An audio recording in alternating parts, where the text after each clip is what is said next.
This.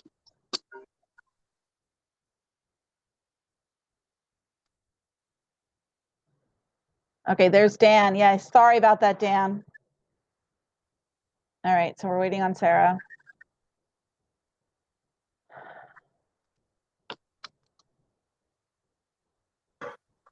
Okay, hi everybody. Sorry about that. No, we all had the same problem.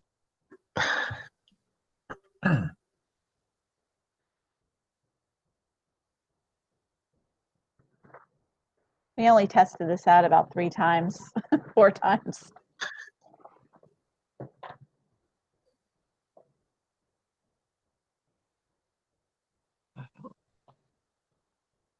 Technology, I hate it. It's frustrating. Well, Google's been having a lot of issues this week, so I don't know if it's part of that I or heard they not. crashed. I didn't know that was possible. Yeah, isn't that amazing? A little bit, And yeah. that's basically why we use. It's basically why we use this, because it's supposed to not have those issues. Sherry, Sarah keeps joining and leaving the other room. Okay, I sent her the link. Can you let her know? Yep. Thank you. I emailed it to her.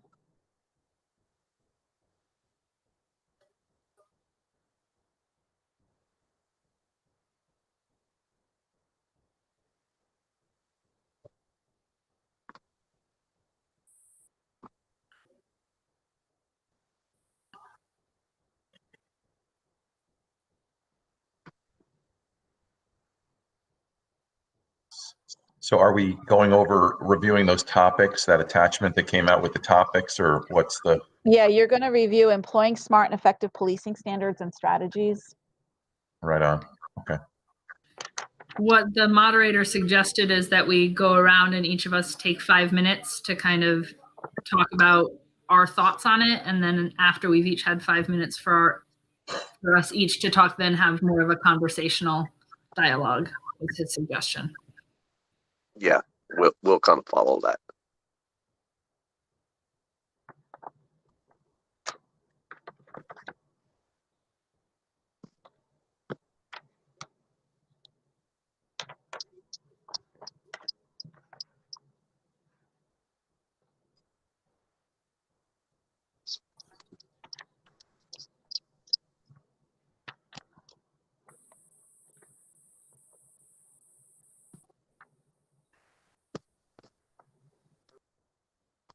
All right, Newell.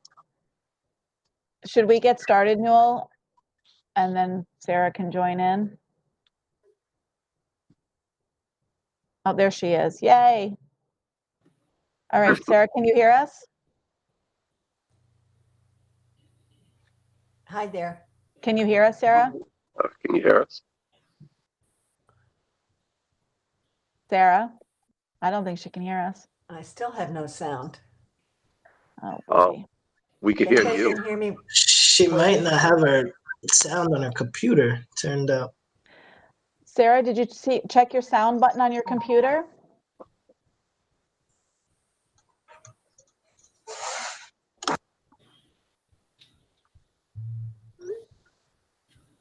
Maybe let someone work on that and move on to someone else for the moment.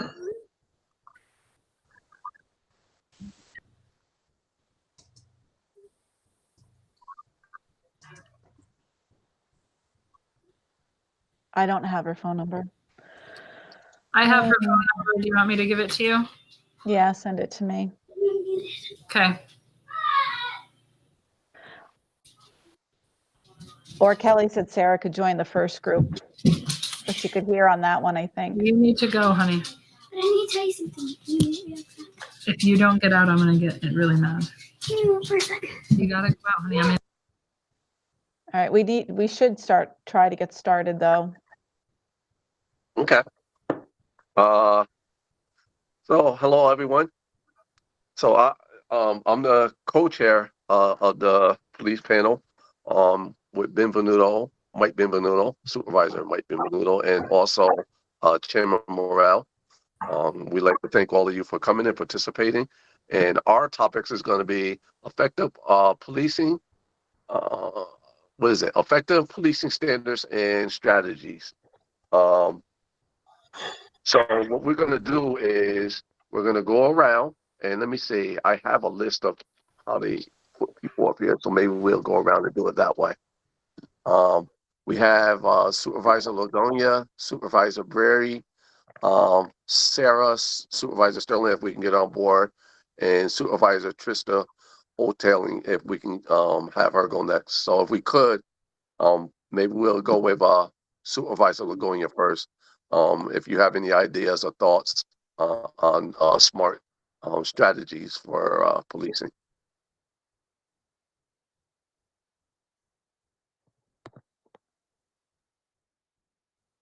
I apologize, but at this point, I prefer you start with someone else. I'm a little bit all over the place trying to find all this information now, so I'm sort of.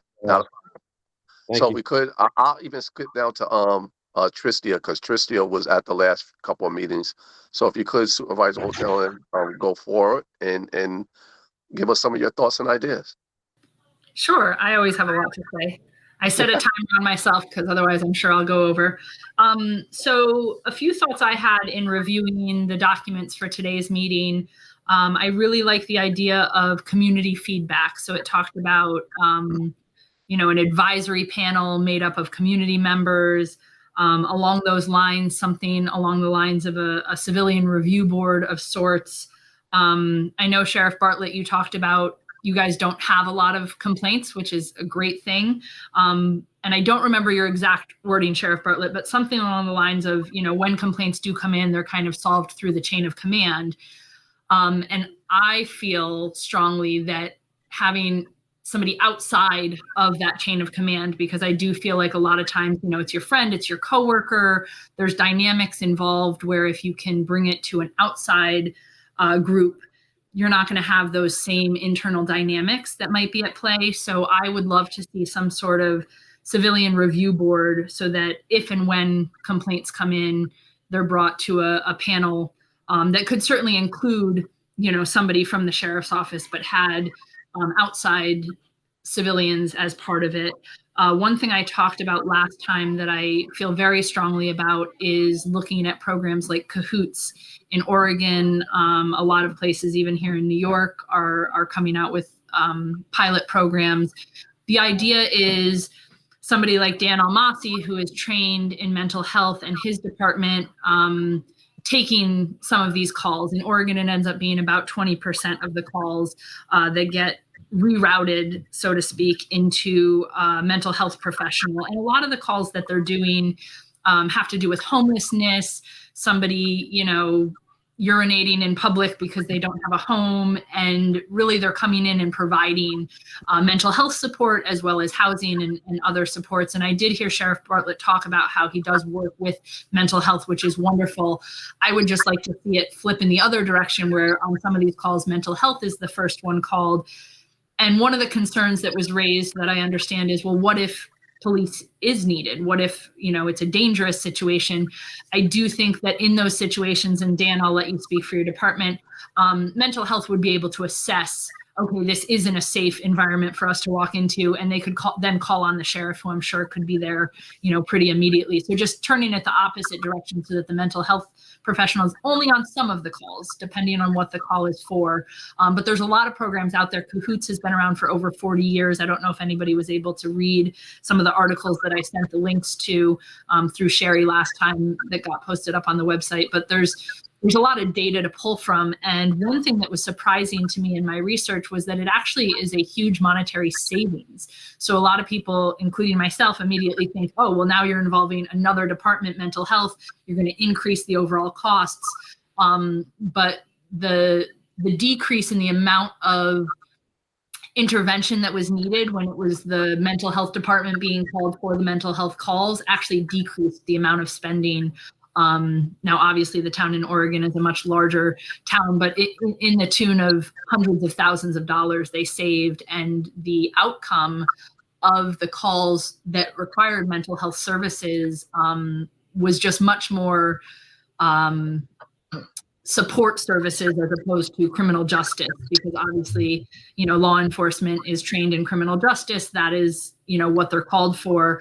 And I do feel like a lot of times, and Sheriff Bartlett, you can, agree with me here or not, you probably have more experience, but I do feel like a lot of times people end up in jail that really could be prevented if we had services to provide support to them. And I think that you would save a lot of money in the long run when you can provide those services right away instead of getting it involved in the court system, the criminal justice system. And a lot of the implicit racial biases that exist and the systemic racism that exists, it's not even necessarily in individual people, it's in our systems. And the data shows that, and the data shows that time and time again, with people of color being arrested more, longer jail sentences, so it's from law enforcement through the court system, through incarceration, that we just have these systemic racist or systemic racism in our systems of justice, that if we can avoid those systems and, of course, address some of those ways that we can try to fix some of those systemic racism that exists. But in the interim, if we can prevent some of the people from getting into that system, I think that that is going to be the best of both worlds, and I'm out of time. Thank you. Thank you very much. Appreciate your comments. So if we could, I'm going to skip down to someone I know will have some comments on this, and that's Mayor Kamal Johnson. Thanks. And good evening, everyone. Going along with some of the things that we're going to be implementing soon in Hudson, one of those being if someone has an issue or a complaint, that be available, the complaint forms be available in all county buildings as well as online. A lot of times when you're making a complaint or if you've been traumatized by the police force, you shouldn't have to return to the place that traumatized you to make a complaint. Highlighting the county's duty to intervene policy. So if an officer sees another officer doing something wrong, making sure that that policy is highlighted and officers have a certain amount of time to report an incident to a higher official. Also, having a policy and data page on the county website is something that's extremely important, especially as, us as civilians, we have no clue a lot of the policy and data, and it's often hard to find and not easily accessible. Data reporting also is something that everybody has kind of been asking about when you're having trainings, really assessing how those trainings or programs are effective and if they're effective, and if the officers are using their trainings in the field. Sometimes officers have a million hours of training, but if we're not actually seeing how that training is effective, then it's just checking off the boxes. And I know, that's not what we want to do. And I'll give an incident of an importance of cultural bias training. Recently, there was a video shared on social media of a Muslim couple being pulled over by the officers. And my take on the video, the officers were, they did their job correctly, but one of them made a comment, and this is something that, if said to me, it wouldn't have made a difference. But they said, do you have a bomb in the car? But to someone who is a Muslim American, this is extremely offensive. And even though to them, they didn't give them a ticket, they were very polite, but that comment left, that sour taste and fear in that family as a Muslim couple, where this could have been prevented by cultural training. So those type of things, as well as, really checking and making sure that we're updating our mental health of our officers and making sure that they have services that they needed. If there's officers that may have a, alcohol problem or financial problem or any type of issue that they have somewhere that is an outlet that's safe for them to go get services as well. If they are having trouble at home or anything, they're not going to be able to come and be able to do their job correctly if they have all these distractions as well. And I'll stop there. You're muted, Bill. Sorry about that. Thank you very much for your comments. It's certainly appreciated. So if we could, like to move down to Dan or Massey, and then after that, I will have the sheriff come in if he has any follow-up comments after Dan goes. So if you could, Dan or Massey.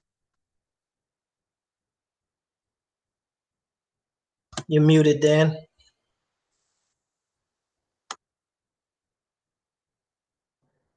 Sorry, everyone. I needed to mute you all because there was a lot of feedback on my end. So just make sure that you come back on. Okay, there we go. Hi, everybody. So I want to thank you for the opportunity to speak. I wanted to just start by asking a question of the supervisor that shared about those initiatives throughout the country where there's the partnership between law enforcement and mental health. Do you have a sense, and I'm aware of those as well, but I haven't taken as deep a dive into them maybe as you have. So what are some of the criteria that are used to differentiate whether a call gets directed to law enforcement or mental health? And then I think, once we understand those, we would have to decide as a group, how we want to manage that. Do we want to partner law enforcement with a mental health personnel? Do we want to embed a mental health or a behavioral health professional at the dispatch level, at the road patrol level, or do we want to increase the specific training with regard to mental health or behavioral health of the officers, so that with each road patrol there could be a very specialized and highly trained officer with regard to behavioral health issues, so that they could be better equipped at understanding the nuances of the mental illness that they may be approaching, or the social disturbance, and how crisis resolution may play a role in diverting it from escalating to something more severe. So Dan, in regards to your question, so that we don't have Supervisor Hotel get into something that she may not be able to answer, if she has any information of what kind of role she think your agency could play, she could answer that. Or if you have any idea what kind of role you believe that your agency could play as far as these programs, you can answer that. Otherwise, we could wait to the end to have a bigger, broader discussion. Okay, no problem. So in terms of the role that the mental health center could play, I mean, at this point, it's pretty wide open. I would certainly be open to discussing ways in which, depending on how,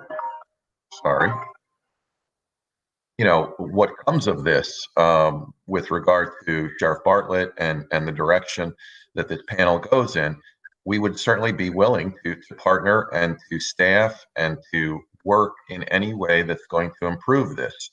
So, as I mentioned, we could be talking about embedding a behavioral health specialist in a dispatching sort of way, so that if a call comes in, it could be directed to the behavioral health worker, so that maybe that road patrol can be diverted from having to, respond. That's a cost savings right there. If it can be handled telephonically by the behavioral health worker. We could talk about ways of, assigning behavioral health staff to, one of the road patrols where the calls are most likely to be of this sort. And we would need data to determine that as a starting point. We would need to pick, okay, which time of the day is it more important to have a behavioral health worker available, assigned to, ready to respond, things like that. So the short answer is, whatever we come up with, we're certainly open to being creative and being part of the solution. So what I wanted to talk about and kind of just share is, I was looking over the points for consideration, and I came across F and G, and they stuck out to me because G reads that we want to treat every contact as an opportunity to engage positively with the community members. I think that is huge. That is an area that we can always improve on. F reads, engage the community in a true partnership to address crime and disorder type issues. So I think the community is one of our best resources with regard to this. This just happened to occur following our last discussion. I was watching a Netflix documentary. I don't know if anybody's caught it. I believe it's called Flint Town, and it's about the police department in Flint, Michigan, around the time that they were having the issues with the contaminated water. And it's a very intimate look at the Flint Police Department. And one of the things that all of the administrative officers, the chiefs, the commissioners, et cetera, were saying that they needed to cultivate and build trust in their community. Flint has been impoverished, devastated as a result of, numerous waves of economic problems.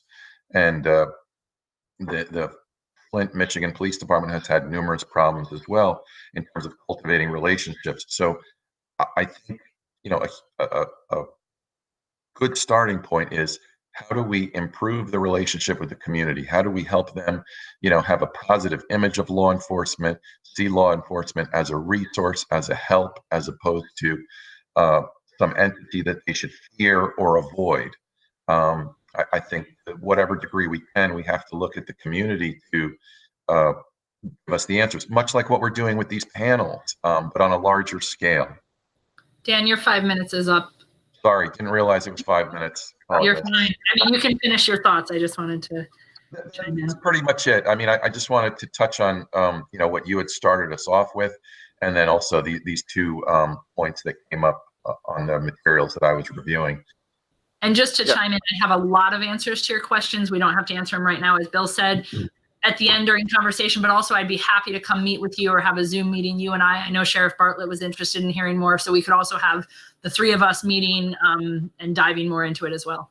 You bet. That would be great. Yeah. Can I ask a question of Chairman Yu? Hold on. Are we going to be skipping over the rest of us before we go to Sheriff Bartlett? No, we're going to go to the sheriff. We're gonna go to the sheriff, and then next you were actually the next person on the list. Because I thought we were going to wait for the sheriff so that he could respond to everybody, but you're in charge. I think if we did that, some of the information may get lost on him. So I want to give him an opportunity in between every three speakers to comment on what he's heard.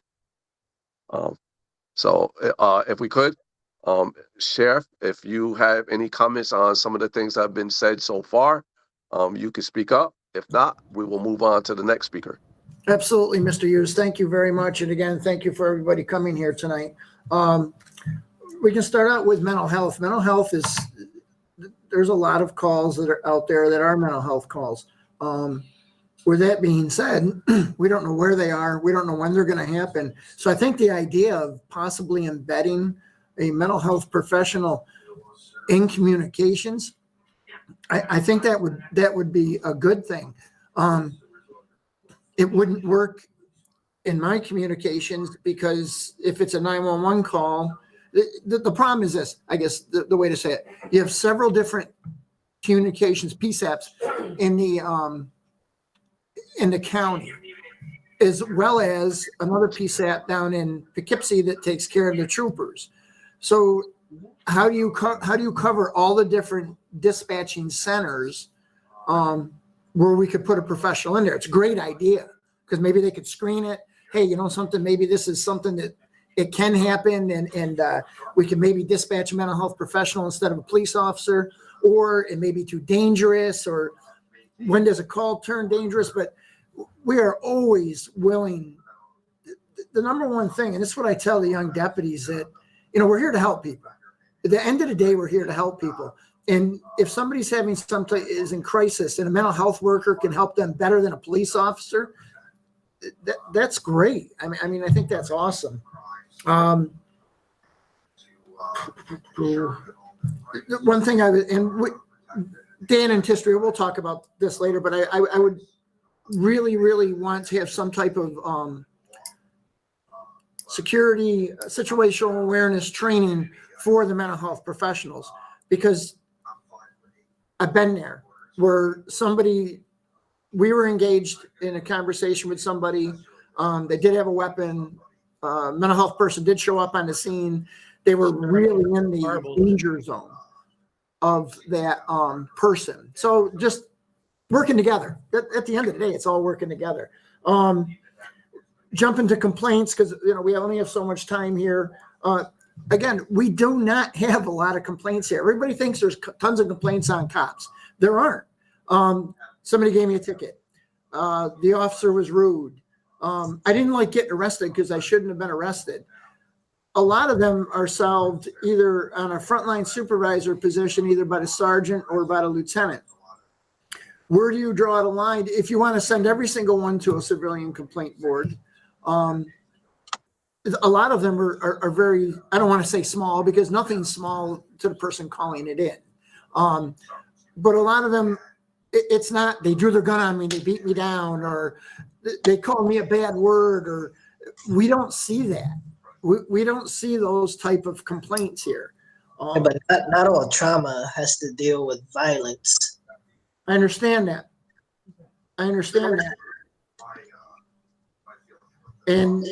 But again, if somebody has a complaint, they can call that in. If they don't feel comfortable calling that in, they absolutely would love to work on anything. As Dan just said, getting the community to trust the law enforcement at the end of the day is what we're trying to do here. And if it's some type of complaint board, and again, we'd have to look at that and talk about that. But it's something that we can discuss. Putting mental health people out on patrol, I don't know if that would work. I think the dispatcher again would be the best.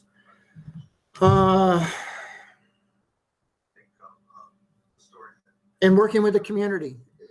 I was just trying to jot down notes when you guys were firing stuff off.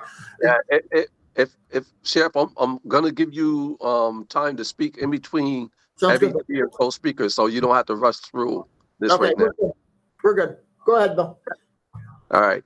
So thank you, Sheriff. So next up, we'd like to hear from Supervisor Bury. I hope I'm saying your name right, correct, sir? Yeah, that's fine, Mr. Chairman. Thank you. First, I want to thank the sheriff for all that he does and for his staff. They do a very, very commendable, difficult, professional job. I know Dave Bartlett for 20 years, working with him down here at the school in crisis management, and I was a town justice now, of course, as a supervisor. Very professional, and he has a very high standard for his people as well. They are an accredited agency. As I look at what we're tasked with tonight, I reduce it down to just two words, accountability and transparency. And lately, there have been changes to both through the legislature. They repealed 50A, which shielded police officers' disciplinary records. So that goes a long way to letting people know how things are going to be handled in the future. It was also mentioned here tonight, two ideas. One of them is community meetings. I like that idea very much. Sheriff Bartlett has a program where they go into the schools. They're in all 6 schools with school resource officers, DARE programs. They do child safety seats. They're at all these different events. I see this as a natural outgrowth of that, where perhaps they can go into different communities, say, every 3 months and have a sit down and informal conversation with people to understand what's on their minds. This way, we don't have this kind of a thing where we got to figure out what's wrong, even when we're not sure what's wrong. We have to change something that may not need to be changed because it's not really an issue, right? So I would think that if we start doing that kind of a thing and going out into the community on a regular basis and dealing with the adults, okay, then the adults will become as comfortable with the deputies as the kids are. The kids see these deputies and they think they're their friends. They're very, very comfortable with them. I've been around this program for a long, long time, and I see it for myself. Right? So I can see that as a natural outgrowth, and I think it's going to probably add to the cost of getting this program done. But look, it's okay. If this is going to make things better, then we should do it. I also like the idea of a police panel, okay, although that's a very, very touchy kind of topic. I wouldn't want to put the discipline in front of just a group of civilians. because that could be as bad as just putting it in the hands of the police, right? When 50A was still there, okay? So you could have a bad situation. I think you should have a rotating panel of people who are qualified to sit and make recommendations for what discipline should be, okay? So I think that would be another way, again, for transparency and accountability. I've been back and forth on this thing with behavioral specialists. I've listened to this stuff now for several meetings, and I am very, very concerned about the idea of a civilian going out to a call to 911. Right? We talk about how much training we expect these officers to have and how they have to be held accountable, it has to be measurable. Okay? How are you going to do that with a behavioral specialist? What kind of police training are they going to have when they show up at a call? Even if it's clearly, it looks by all the metrics, this is something that is a behavioral issue. Okay? When they get there, they find out it's really a domestic. Okay? What are you going to do then? So I think what the sheriff has been doing so far and the state police has been fine. You show up, you assess it, you call in the resources that you need to call in. That's a heck of a lot better, in my estimation, than sending a behavioral specialist out at 2 o'clock in the morning by themselves, and then they're huddling in the backseat of their car, calling for help. All right, so those are just a couple of my ideas, right? And I want to thank you again for taking the time, and I look forward to more conversation about it. Thank you very much, Supervisor. We appreciate your comments. So there are two supervisors. One, I believe, will have some input, and that's Supervisor Lagoni and Supervisor Stat. So if either one of you two would like to come in at this time, we'd like to hear from you. Supervisor Stats, do you want to go, or did you want me to go? So you go ahead, Supervisor Lagoni. Ray's not on the call today. Okay. He didn't sign on. Okay, so we'll have Lagonia, and then we'll go with Sterling afterwards. Hello, everybody. Just a little bit of background for me. I was a town judge for 16 years prior to being a town supervisor. So my perspective is somewhat different, and this has been somewhat enlightening for me to some of the other perspectives that are out there. So I appreciate being a part of this. I've worked with all of these agencies. I've worked with the Sheriff's Department. I've worked with the Public Defender's Office. Prior to even many of these individuals that are on here, I did this many years ago. District Attorney's Office, Public Defender's Office, all of these agencies. And I see this as a slightly different issue. Every one of these agencies I've worked with are utmost professional people that especially in our county. I can't talk about what's going on in the rest of the country, but I can tell you that in our county, my experience with the Sheriff's Department has been nothing but professional and helpful, respectful. That's what I have seen personally. What I see as an issue at times here is about more funding, and it's about more training, and it's about the ability for town judges, which are the frontline judges most of the time in all of these situations, don't have enough funding and don't have enough tools in their toolbox to help some of these individuals. For instance, you get somebody that comes in at 2 o'clock in the morning. At this point, it's my understanding a lot of these people would be let go. When I was a judge, we would have to incarcerate them, frankly, for the safety of that individual and the safety of those others that are in the public. At that point in time, my intent was never to have that individual in jail for a lengthy period of time. My intent would be to get that person to calm down, for that individual to be in a much more safe environment for the law enforcement and for everybody else, including the victims that they may have done something with. But my frustration always fell into some of those individuals needed counseling. Some of those individuals needed drug rehab. Some of those individuals needed many more things that I could provide because I didn't have that ability.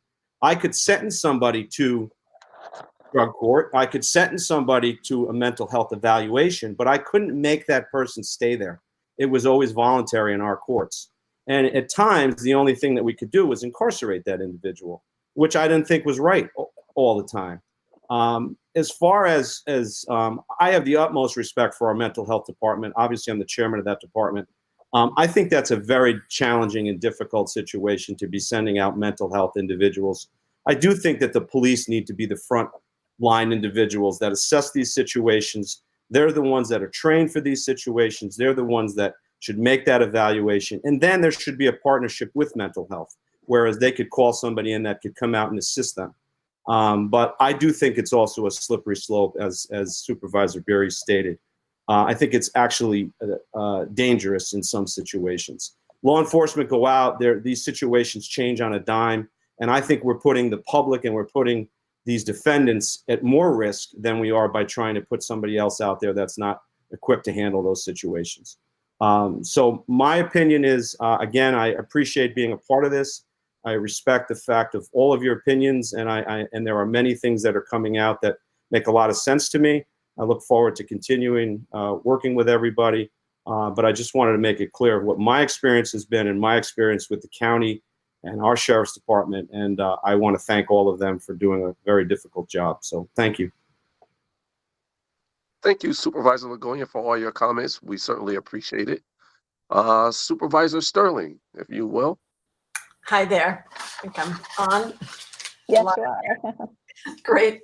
Thanks. Yeah, I really appreciate it. I think it's great to have some of you with experience of being town justices too. But first, I'm wondering about the data if going forward, because we don't know really the percentage here of how many people, you know, if you make a traffic stop, how many are just acting normal, how many are having a mental health crisis, and how many are having under some sort of substance abuse, having a substance abuse problem or substance abuse disease. But I think everybody's under that label now. It'd be nice to know those percentages. Now, I have been involved a little bit with drug court, which I think we're talking mental health now and not mental health, but let's bring in the whole drug problems and opioid problems we're having. In drug court, I know there's an awful lot of help, and that's a great way to funnel people out of the jail system. I've been there, and they go to the back room, and the judge and people from might be Twin Counties, it might be mental health, it might be, there's 2 or 3 people back there who might know the person, and there's a big conference on how to get them the best help. And the suggestion is never to go to jail, it seems to me. So I just wanted to mention that to that's another option that's happening. And yeah, again, thank everybody for all of your professionalism. Thank you so much, Supervisor Sterling. We appreciate your comments. So I want to move to some of the I see we have a few department heads on here or people representing departments, and I'm not sure if they want to speak, but I'll ask. So Ryan Carty from the DA's office. Yeah, good evening, everyone. Thank you. And first, for those of you who do not know me, I've been working at the DA's office since June of 2012, and I'm very lucky to be employed here, and I'm very lucky to work under DH Ica. And I come from a little bit of a different experience when we're talking about these issues, specifically because generally when I get involved or the district attorney's office gets involved, we're already post-arrest. Somebody has already had an interaction with a police agency, whether it's good, bad, or otherwise, and that's led to an arrest of some kind.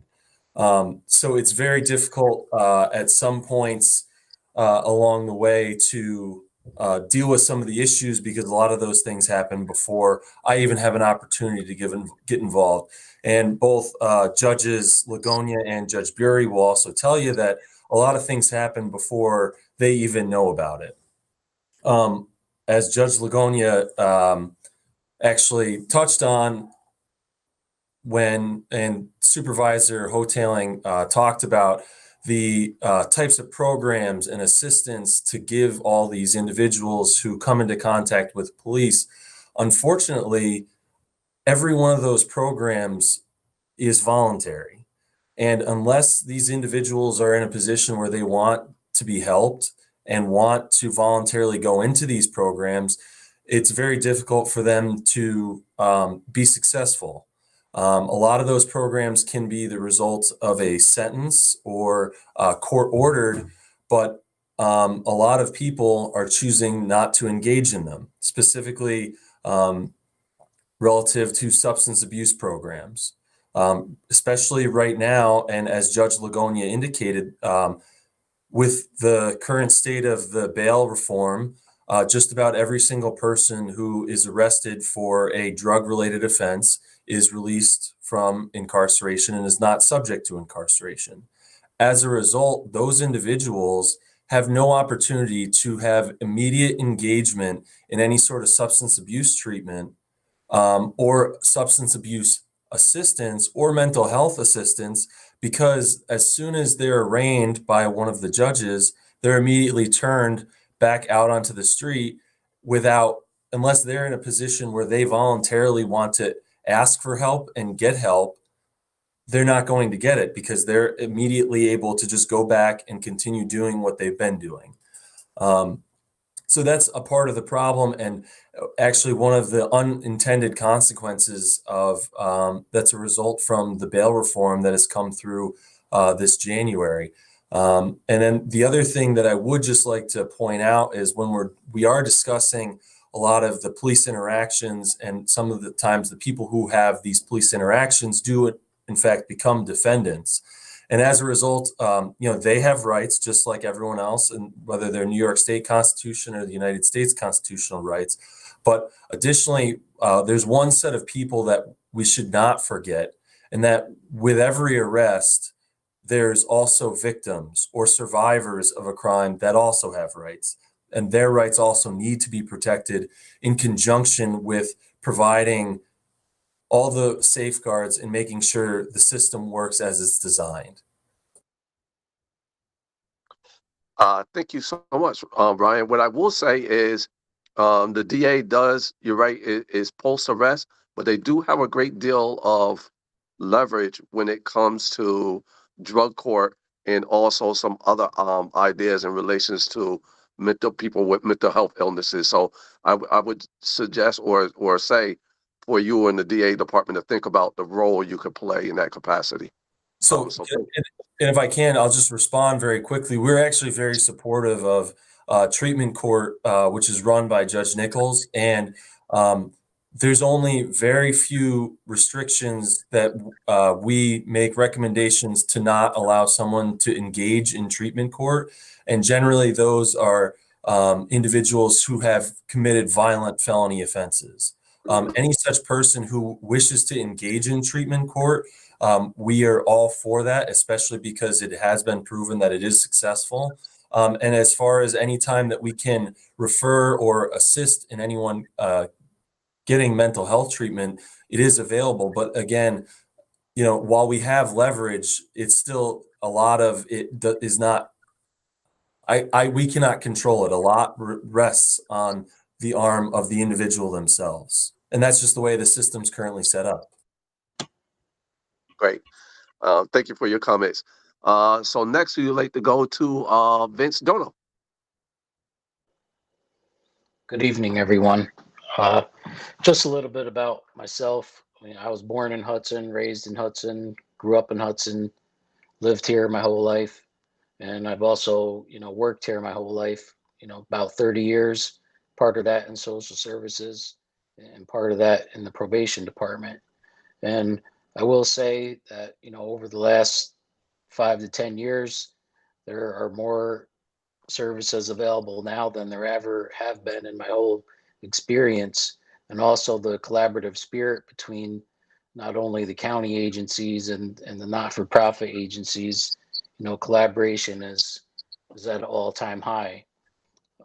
I don't have any suggestions to specific policies or strategies outside of, we need a starting point where there is respect, and that respect leads to an open communication. And through that ongoing communication, not just for a couple months, it's going to take years of creating an atmosphere of open communication where, problems arise and folks can sit down around a table and, work through these issues and have better outcomes.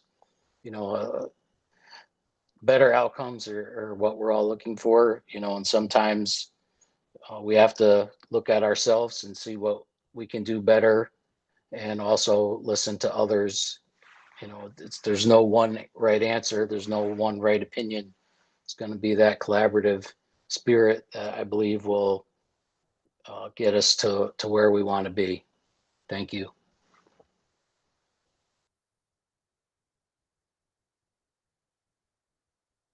Thank you so much, Vince. And Vince, you're from were born and raised in a really diverse community. So we would look forward to you participating outside of this panel and voicing your opinion when possible on diversity and things of that nature. So thank you for your service.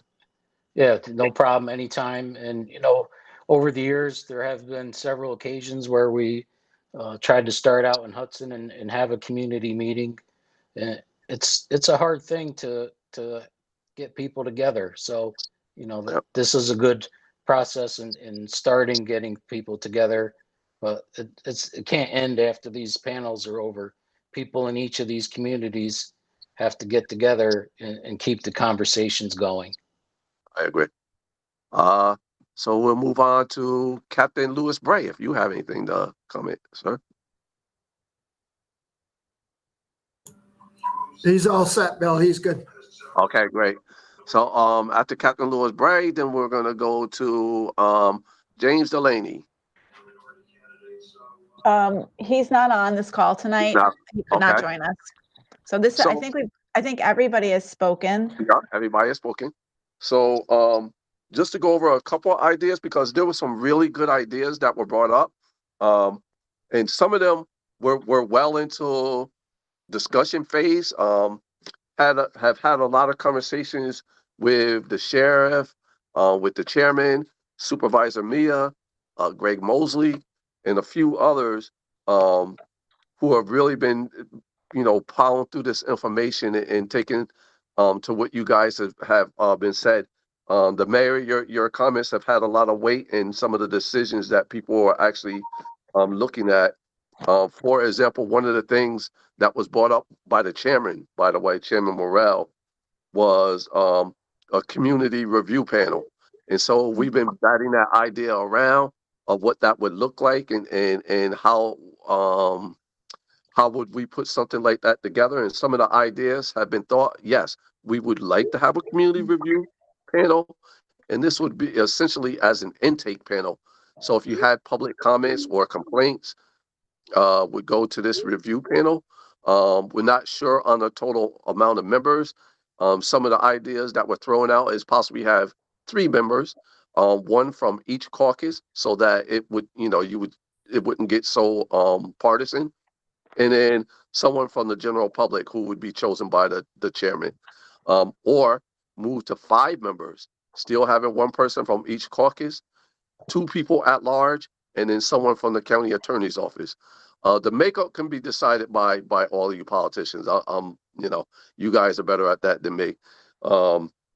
But some of the roles and responsibilities would be for them to, yes, take in complaints. Some of the idea that the mayor just brought up about having forms where people fill out, so they didn't have to go to the agency that they were having a complaint against, would seems like to be a great idea to add to this discussion. And also, what we were also throwing out there, and this is open to the towns, because the towns don't have a lot of resources and things of that nature.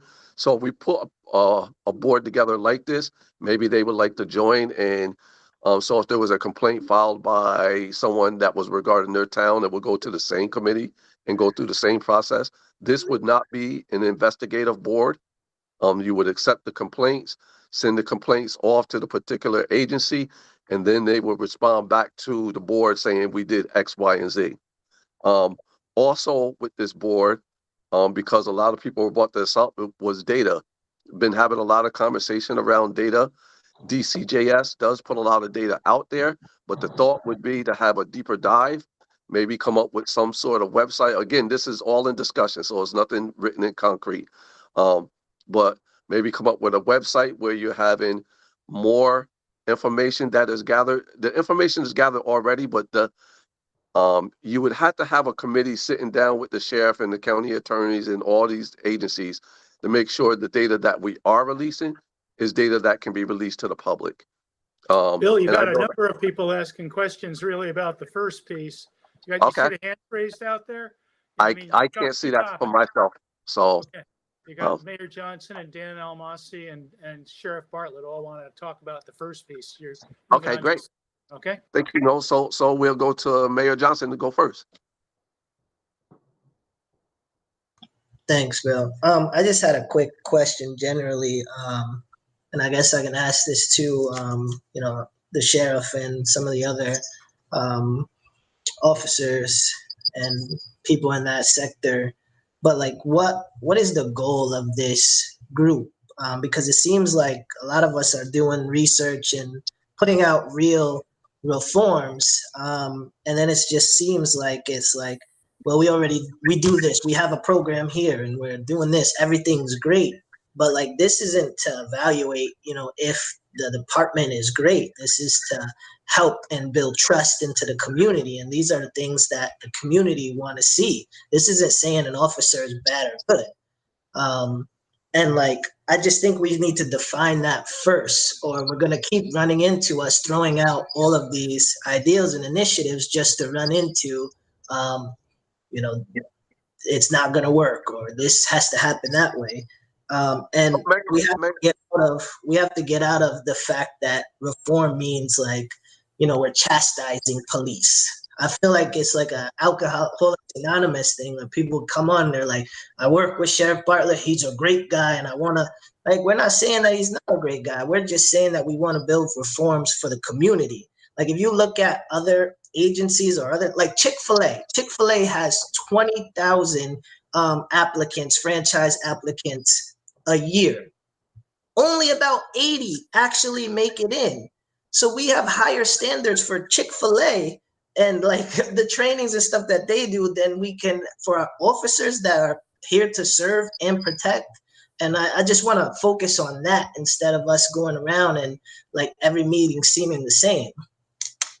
So Mayor, as you know, putting together a community, especially one that's representing the whole county, is challenging. But to the point of people But making. Bill, there's no complaints. Let me finish, Mayor, because it you should spoke. be easy to have a complaint board because there's no complaints anyway. Mayor, let me please address that. So I'm only speaking to you from the chairperson and the co-chair and the chairman of the county. We've had plenty of discussions around this, and we value every single comment. We read pretty much everything that comes into us. We're valuing the comments. It's clear. You can see it in the policies that we're putting together. Yes, people are going to come in and trumpet what the sheriff is doing, and rightly so.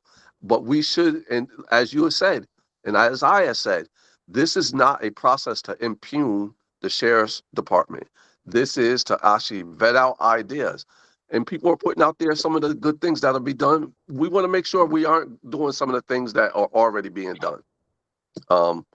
If I could, Dan Massey has something to say, so could we go to Dan, your question, Dan? Sure, thank you, Bill. This is just a clarifier. I don't know if I maybe didn't say it clearly enough, but when I was speaking and referencing the evidence-based practices around law enforcement and behavioral health, that was a partnership that I was talking about. The behavioral health worker would not respond independently, in my mind. I think my staff would have a very hard time accepting that for all of the reasons that we can imagine. So it's always, and I don't know if I didn't make it clear enough, but it's always a partnership. That behavioral health worker would be responding with a member of law enforcement simultaneously. In some instances, they're embedded with the patrol car. They're riding in the patrol car with the officer and responding. So I never meant to imply that we would send a behavioral health worker on their own to any sort of a call, because for all the reasons we can imagine, that has bad written all over it. So I just wanted to clarify. Thank you. All right. Thank you so much, Dan. Sheriff. give you an idea of. Thanks, Bill. One thing I have to ask is, with the review board, where do you draw the line if somebody calls and they're complaining they got a parking ticket? Is that going to go to the review board, or do you have some type of a threshold if we did have a review board where, okay, yeah, it's above this threshold? I don't know. Again, the majority of our complaints, and not minimizing it by any means whatsoever, because every single complaint is important, but they're lower level complaints that we do have. So just one thing I wanted to throw out. Another thing I wanted to throw out too, everybody keeps talking about data. We have this great program called the Spectrum Justice System, SJS, and it's what we use for our reports, and it's from the state of New York. It's absolutely outdated, and the state has not done anything about that. We can go and do our own report system, but it costs like $1 million. So that's another thing too that needs to be addressed. But on a state level, everybody wants to know what's going on. But that is totally on the state of New York, because this is the program we have. This is the program that a lot of agencies use. And unfortunately, it's so outdated. You don't really get anything out of it as far as the more enhanced information that everybody wants. So, Sheriff, I would say on the data, I know when I was on the Hudson Council and some of the other people, the commissioner and the police chief would have data. So, for example, we had 20 arrests, 5 drug arrests, so forth, and they would have data like that. And you may be right that what the state is providing isn't adequate, and we will pass that up along with our study saying that we need more access. But I think there may be a room for us to possibly create something here that isn't as exorbitant on cost for us to get that done. But again, that's a bigger, broader discussion. Let's have that discussion. I just want to throw in, and I apologize, Bill, but we're not looking for complaints. I think people just need the transparency in the avenue to be able to, if something comes up, be able to make a valid complaint. I agree. And that was the other point, Sheriff, is so just laying out the framework of saying that we would have this review committee, who would sit on it, and that's a big start. And then having the particulars of what it would do, the function it would do, like you're saying, where do you draw the line? I'm not an elected official, so I think if we say, okay, we're going to put the committee together, pass it off to your police committee. I forgot. I haven't been on the board so long. I forgot what you even call them now. Law enforcement committee or whatever, and allow you guys to lay out the actual framework. Yeah, public. Go ahead. Public safety. Okay, public safety. Thank you. Hey, Bill, can I have a moment? I do. Go ahead, Tristan. So a few things. So I agree with Supervisor Bury. He talked about for this police panel, civilian panel, it not just being in the hands of civilians and having some combination. And I really think I don't have any complaints to make on the sheriff's office, but if I did, I would be much more comfortable going to an outside group that maybe included law enforcement, but an outside group than coming to the sheriff's office to say, I'd like to complain about the sheriff's office. And so I think it's not about like, hey, there's all these complaints. It's more about like, does it really make sense to tell someone, hey, if you want to complain about the sheriff's office, you need to go to the sheriff's office to do that. So I think that's why it's important to have an outside group. And I don't think it should be just civilians. I think it should have a variety. I would like to speak a little bit more to like the Cahoots program and the things that I was saying. I'm going to preface this by saying if Dan and his crew is not comfortable, then of course they shouldn't go to calls. But actually a lot of these programs do separate out. And some of the calls, just to give you an idea of what they're going to, a student had typed a sensitive word in a laptop given to them by the school. It triggered a response by the district, who called 911, and they didn't send the police to this high school student's house. They sent the mental health professionals to this student's house. Data, I'm all about data. Cahoots has been going on for 30 plus years, and less than 1% of the time have they had to call the police because of a situation that escalated to violence. So that data shows me that this is not putting our mental health workers in harm's way. Nationwide, police spend about 4% of their time responding to what can be considered violent crime.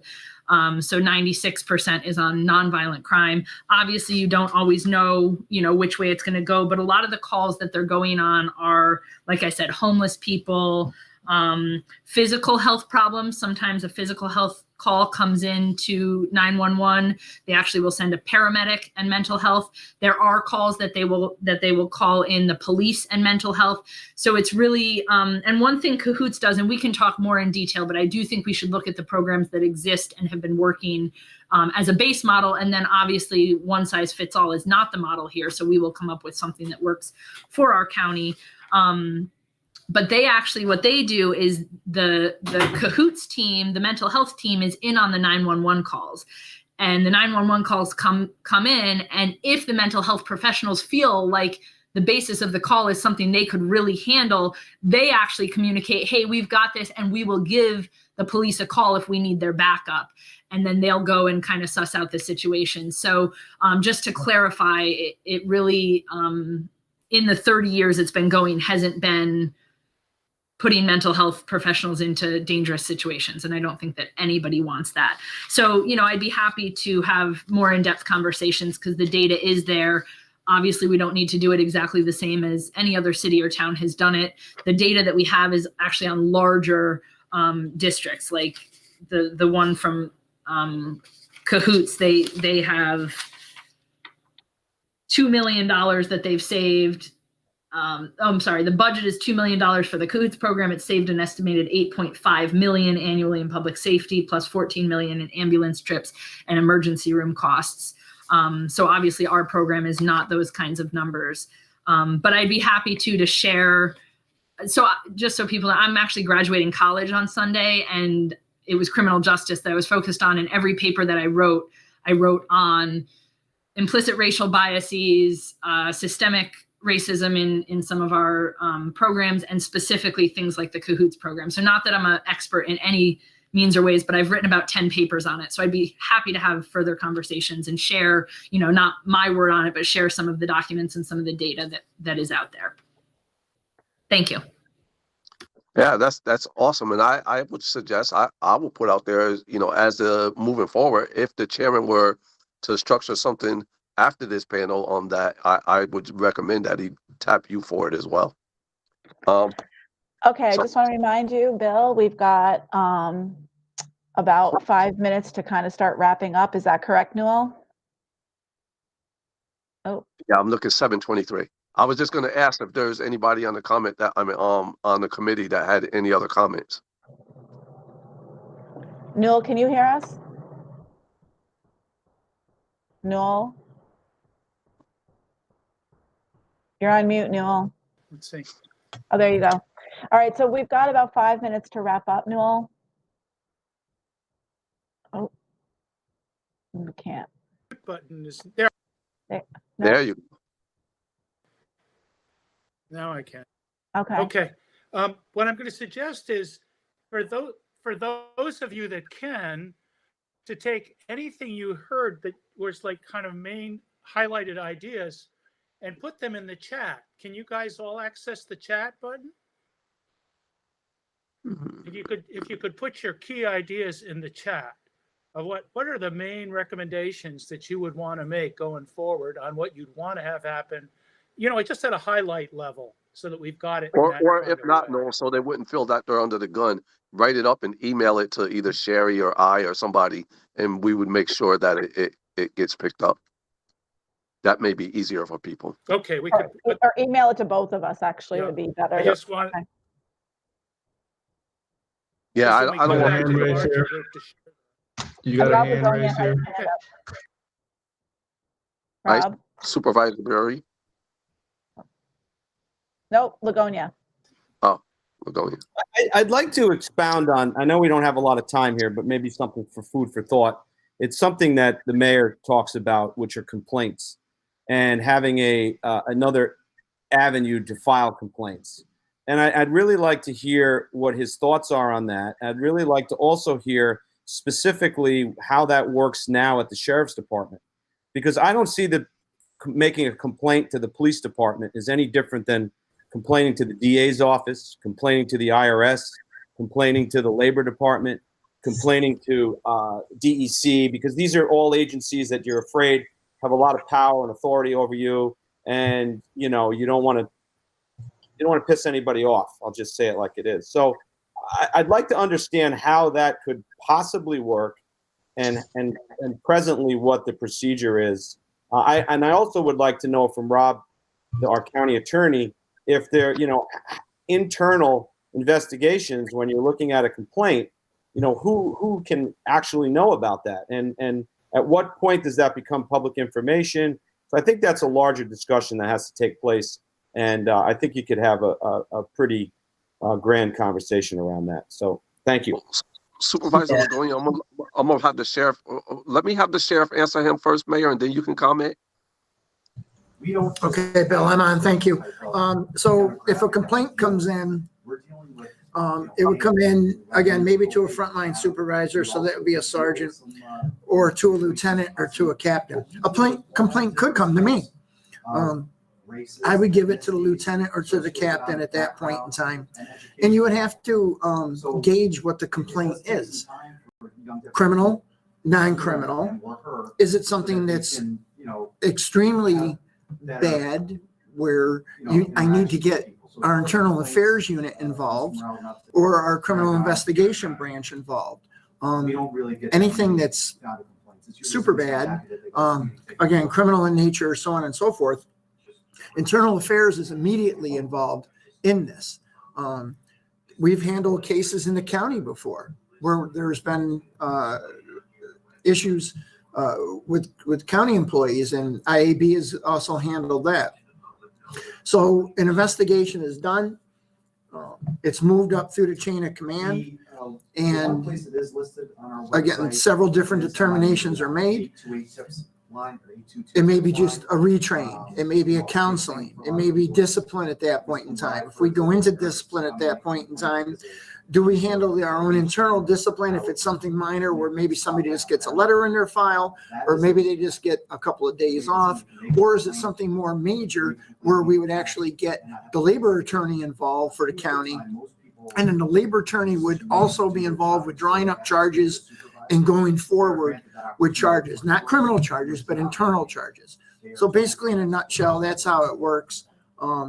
We take every single complaint extremely serious, no matter, I got a parking ticket, I shouldn't have gotten it, or no, you know something, somebody did something really bad, and this needs to be dealt with. Every single one gets investigated totally, 100%, and until we figure out what happened. Okay, thank you, Sheriff. And Mayor, you get the last word. Yeah, I mean, the sheriff kind of hit it on the head. And like what I was really looking for and hoping to do, and I'm hoping to do in Hudson, is to take our Police Advisory and Reconciliation Committee and make it an official entity that house civilians and police. So if there's ever a complaint, and I'm not talking about complaint that can be criminal, because that's at a higher level, but if there's a complaint, and really what people are looking for is some kind of transparency and the issue to be rectified. And I'll use the example again of, the officer saying that there's a bomb in the car. If that's looked at as a committee, and, they submit recommendations to the supervisor, basically saying we're asking for cultural competency training, or, a chance for them to go talk to the Muslim community and really kind of get ingrained in why that terminology was so negative, then it's better than just having no outlet. And if you are traumatized by a place, like, I'm not going to want to return to that place that I was traumatized to now make a complaint. And, for people of color, especially, going to police department is Bill, have you been taking a lot of anxiety. I mean, I'm the mayor, I'm the highest elected official in my city, and I still get anxiety myself going into the police department. And I know everybody. I went to school with a lot of them. So thank you, Mayor. Thank you, Mayor. So where do we go now, Sherry? So we're gonna, well, let Newell talk. Newell, I've been taking the notes, actually. You have been, Sherry. Okay. Great. Yes. So you're going to go back to the original Google, to where you first started in the first meeting. And Okay. why don't we take about a 5-minute break and then come back in, okay? So I've got 7:30. Let's have everybody back at 7:35. Does everybody have the link to the first room that you came in? Since It's the original link I mailed out to you all. okay. Okay.